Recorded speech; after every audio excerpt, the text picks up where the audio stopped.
சென்னை பாஜகவின் தேசிய ஜனநாயக கூட்டணியில் மதிமுகவுக்கு 12 சீட் ஒரு மத்திய அமைச்சர் பதவி, துணை முதல்வர் பதவி கேட்டு பேசி முடித்துவிட்டனர் என முன்னாள் மதிமுக நிர்வாகி நாஞ்சில் சம்பத் கூறியுள்ளார்.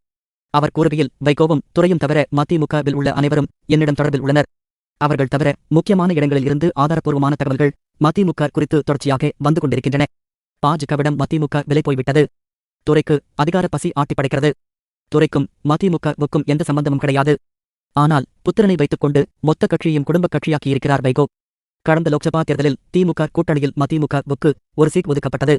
ஒதுக்கப்பட்ட திருச்சி லோக்சபா தொகுதியில் போட்டியிட கட்சிக்காக காலமாக உழைத்த பலரும் காத்திருந்தனர். தங்களில் ஒருவருக்கு அந்த தொகுதியை வைகோ ஒதுக்குவார் என்ற நம்பிக்கையிலும் இருந்தனர். ஆனால் வைகோ தொகுதியை தன் மகன் துரைக்கு கொடுத்தார். கட்சிக்கு உழைத்தவர்களை விட மகன்தான் முக்கியம் என முடிவெடுத்து தொகுதியை ஒதுக்கினார். விளைவு கழுதை தேய்ந்து கட்டெரும்பான கதையாக மதிமுக தேய்ந்துவிட்டது. வைகோ வின் சுயநல செயல்பாடுகளால் மதிமுகவை விட்டு எல்லோரும் வெளியேறுகின்றனர். நெருப்பில் கூட படுக்கலாம். வைகோவுடன் யாரும் இருக்க முடியாது என கட்சியினர் முடிவெடுத்துவிட்டனர்.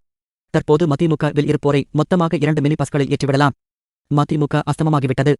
அக்கட்சிக்கு முடிவு நெருங்கிவிட்டது. வைகோ தன் மகனுக்காக கட்சியை தாரை வார்த்துவிட்டார்.